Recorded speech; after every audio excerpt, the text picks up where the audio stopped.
आप ये बताइए, क्या मुसलमान इंसान नहीं है? आप मुझे बताइए कि जो आज और ऐसे ऐसे मंदिर है जिसका निर्माण मुसलमान ने किया है, क्या आप उसको भूल सकते हैं?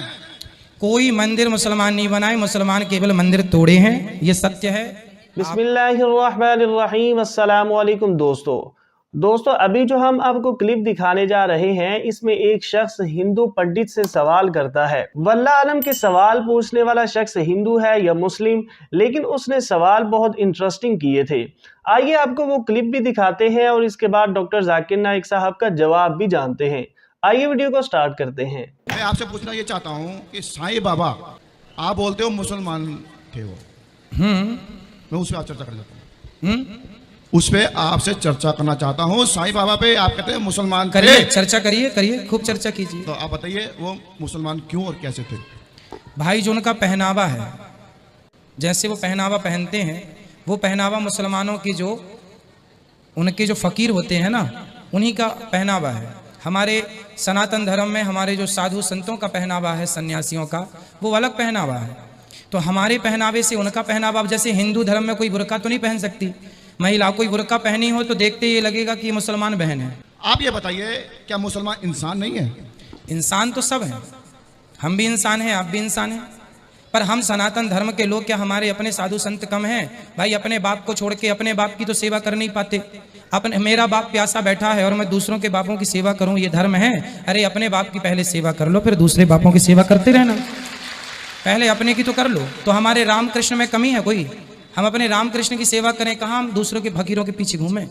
अनुरुद्ध जी, आप मुझे बताइए कि जो आज और ऐसे ऐसे मंदिर है जिसका निर्माण मुसलमान ने किया है, क्या आप उसको भूल सकते हैं? कोई मंदिर मुसलमान नहीं बनाए, मुसलमान केवल मंदिर तोड़े हैं, ये सत्य है। आप पक्षधर ना बन जाइएगा, सत्य का ध्यान दीजिएगा, असत्य का नहीं। राम मंदिर तोड़ के बाबरी मस्जिद बना ली उनने, अभी फिर तोड़ के राम मंदिर का निर्णय आया है, जो कि सरकार ने निर्णय दिया है। मेरा नाम BS गुप्ता, मैं एक एडवोकेट हूँ। दो कम्युनिटीज जो भारत में रहती हैं जी, दो कम्युनिटीज जो भारत में रहती हैं, मेजॉरिटी कम्युनिटी 80% जिसको कहते हैं हिंदूज और 20% मुस्लिम्स, उनके बीच में गलत या सही ये भावना है कि इस्लाम जो फैला था वो तलवार के जोर से फैला था। हिस्टोरिकल फैक्ट है या ये मिथ है, कह नहीं सकते, लेकिन क्या ये सच है कि 3000 से 6000 तक हिंदू मंदिरों को गिरा के मस्जिद में बदला गया? क्या ये सच है कि स्पेशली औरंगजेब के वक्त में हजारों लाखों हिंदुओं को ज़बरदस्ती उनके जनेऊ काट के उनको मजबूर किया गया कि वो मुसलमान बने?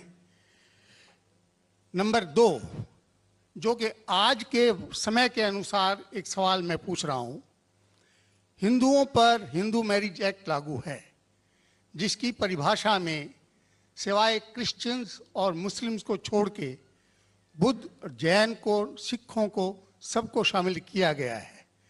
क्या मुसलमानों का ये कहना नहीं बनता कि आप सबको शामिल करते हैं हिंदू मैरिज एक्ट में, इसका नाम बदल के एक ऐसा एक्ट बनाया जाए जो सब पे लागू हो, या इसके अल्टरनेटिवली एक यूनिफॉर्म सिविल कोड जो दोनों धर्मों के अच्छे टेनेट्स को शामिल करे, उसको लागू किया जाए? एक चीज़ मैं ये समझता हूँ कि मुस्लिम लॉ में जो विल है, जिसके अंदर ये लिखा है कि 1/3 से ज़्यादा कोई विल नहीं कर सकेगा, इसका मैं इनकॉर्पोरेशन अगर यूनिफॉर्म सिविल कोड बनता है तो मैं चाहूँगा कि वो हिंदुओं पे भी लागू हो। ये नहीं है कि हिंदू मैरिज एक्ट को अगर इंडियन मैरिज एक्ट में बदला जाए तो मुसलमानों पे लागू हो और हिंदुओं पे कोई चीज़ ना आए। मुझे इस्लाम में ये चीज़ बहुत अच्छी लगी। ऐसे ही कोई यूनिफॉर्म सिविल कोड के लिए ये मुस्लिम आगे क्यों नहीं आ रहे, इसकी वजह मुझे बताई जाए। भाई साहब ने 3 सवाल पूछे एक सवाल में। पहला सवाल कि हिस्ट्री से पता चलता है कि इस्लाम तलवार के जोर पे फैला कि नहीं, लेकिन ये मुझसे पूछ रहे क्या ये हकीकत नहीं है कि 3000 से ज़्यादा मंदिरें गिराई गई थी और मस्जिद बनाए गए और बहुत से लोगों का कत्ल किया गया? ये बिल्कुल गलत है, अफवाह है। ये मैं कह सकता हूं कि कुछ मंदिरें शायद गिराई गई होंगी, इससे मैंने कहा तो एक भी मंदिर नहीं गिराई गई। हो सकता है कि कुछ मुसलमान अपने आप को जो मुसलमान कहते हैं, अपने आप को जो मुसलमान कहते हैं, उनने आके कुछ मंदिरों को गिराया होगा और मस्जिद बनाया होगा, हो सकता है।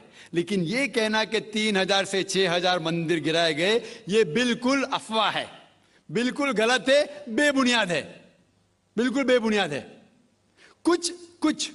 कुछ मुसलमान राजाओं ने गलत काम किए होंगे, उससे आप इस्लाम को दोषी नहीं ठहरा सकते। अगर हिटलर ने 60 लाख यहूदी को जिंदा जलाया तो मैं कह सकता हूं कि क्रिश्चियनिटी खराब है? बिल्कुल बेबुनियाद है, वो हिटलर ने किया, बाइबल में तो ही लिखा है कि जलाना चाहिए। इसी तरीके से ये खाली अफवाह है।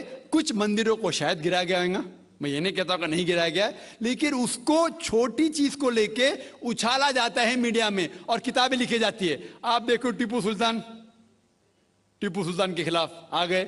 आज भी आप जाएंगे मैसूर के अंदर, उसके आजू बाजू आप देखेंगे तो टीपू सुल्तान के जो आंगन के अंदर है उसके अंदर मंदिर है। अगर आप ये कहते सच है कि 3000 से 6000 मंदिर को गिराया गया था, तो आप कैसे जिंदा बचे? आप कह रहे थे कि हजारों लोगों को कत्ल किया गया, आप कैसे जिंदा बचे? आप जिंदा बचे ये शहादत दे रहा है कि मुसलमान तलवार के जोर पे नहीं फैला। अगर ये सच होता था, आपने कहा हजारों लोग का कत्ल किया, कुछ लोग का शायद कत्ल किया गया। देखो, हर मजहब में there are black ships in every community. कुछ लोग हर मजहब में खराब निकलते हैं, वो मजहब की गलती नहीं, वो मजहब के मानने वाले की। क्रिश्चियन में आपको कुछ खराब लोग मिलेंगे, मुसलमान में मिलेंगे, हिंदू में मिलेंगे। अभी आप देखेंगे हिंदुस्तान के मुसलमान कुछ लोग ड्रग में डील करते, ड्रग में धंधा करते।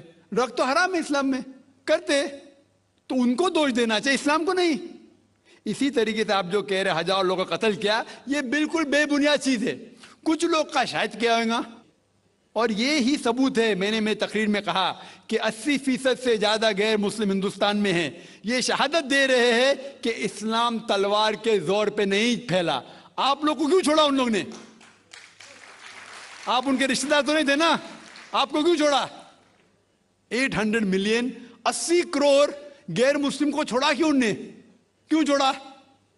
अगर दमी था हुकूमत की 1000 साल, सब लोग को मुस्लिम बनाते थे। इससे यह जाहिर होता है कि इस्लाम तलवार के बलबूते पे नहीं फैला। कई लोग, कई गैर मुस्लिम इस्लाम से मुतासिर होके उन्होंने इस्लाम कबूल किया। तो यह कहना बिल्कुल गलत है। आपका दूसरा सवाल कि हमें क्या करना चाहिए? ये अलहदा लॉ नहीं होना चाहिए, सब एक ही कॉमन सिविल कोड होना चाहिए, और सब मजहब की अच्छी चीजें लेके कॉमन सिविल कोड करना चाहिए। मैं आपके बिल्कुल साथ हूं, बाकी मुसलमान शायद आपके खिलाफ होंगे, मैं आपके साथ हूं। क्यों मैं साथ हूं आपके? पहला चीज, हम मुसलमान अगर दिगर मजहब के बारे में जानेंगे, कभी कॉमन सिविल कोड की बात आती, सबसे ज्यादा नारा मुसलमान गलत है। यह मुमकिन ही नहीं है, क्योंकि हिंदुस्तान में हिंदू मजहब के कितने फिरके हैं, यह मुमकिन ही नहीं है। मुसलमान तो सिर्फ 20% या 80% या 75% जो हिंदू लोग हैं, उसमें ही मुमकिन नहीं है। ये कॉमन सिविल कोड हिंदू लोग ही इसको फॉलो नहीं कर सकते। हिंदू मजहब में कितने मुख्तलिफ ग्रोह है। एक कहता है कि बेटी को जाना चाहिए, एक कहता है बेटे को जाना जायदाद, एक कहता है कि जितनी खेती है वो नहीं जा सकती बेटी को, दूसरा ग्रोह कहता है। कितने मुख्तलिफ ग्रोह है, हजारों।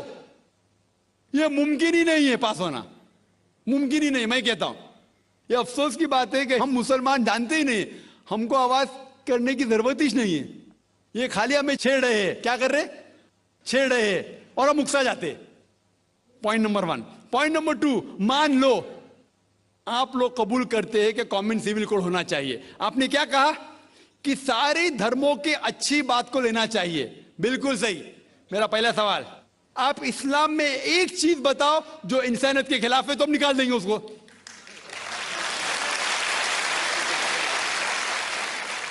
आपका ये कहना बिल्कुल सही है कि बाकी मज़ाहिब की अच्छी चीजें जो है, मिसाल के तौर पे मैंने तकरीर की similarities between Hinduism and Islam, तो जो अच्छी चीजें हिंदुइज्म की मैं ले चुका हूं।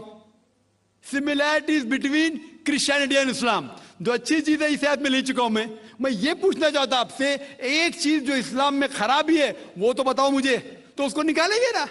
लेकिन मंच के ऊपर जब डिबेट होएगा इंशाल्लाह मैं आऊंगा इंशाल्लाह। हाँ, मंच पे जब डिबेट होएगा कि हम क्या करेंगे, हर मज़हब की अच्छी चीज होंगी। तो मैं ये चाहता हूं कि इस्लाम की तरफ से उस मंच पे, उस स्टेज पे इंशाल्लाह मैं आऊंगा। ये चैलेंज है। कोई भी शख्स हिंदुस्तान में हो, मिनिस्टर हों दो, कोई भी स्वामी हों दो, कोई भी शंकराचार्य हों दो, इंशाल्लाह मैं तालिब इल्म हूं इस्लाम और दीगर मज़हब का। मैं तस्लीम करता हूं कि डिबेट होना चाहिए, हक बात जो निकली, लेकिन उसके ऊपर अमल भी होना चाहिए। हक बात जो सबसे बेहतरीन है इंसानियत के लिए, उसके ऊपर अमल होना चाहिए। इसलिए जो आखिरी किताब जो अल्लाह सुब्हाना व तआला नाजिल की कुरान शरीफ, वो इंसानियत के लिए सबसे बेहतरीन किताब है, उसके ऊपर अमल होना ही चाहिए। आपका तीसरा सवाल, क्या ये हिंदू जो है इनहेरिटेंस के अंदर, ये इनहेरिटेंस जो होता है इस्लाम के अंदर, 1/3 हिस्सा, 1/3 हिस्सा हम विल में दे सकते हैं। देना जरूरी नहीं है, दे सकते हैं। इस्लाम के जो विल के अंदर जो आता है इनहेरिटेंस, वो कुरान की आयत है सूरह निसा की सूरह नंबर 4 आयत नंबर 11, 12 और 176। उसमें कहा गया है कि जो भी आपकी जायदाद है, अल्लाह सुब्हान ताला कह चुका है कि आपके बेटे को बेटियों से डबल मिलेगा। आगे लिखा गया है आपके वालिदैन को 1/6 मिलेगा।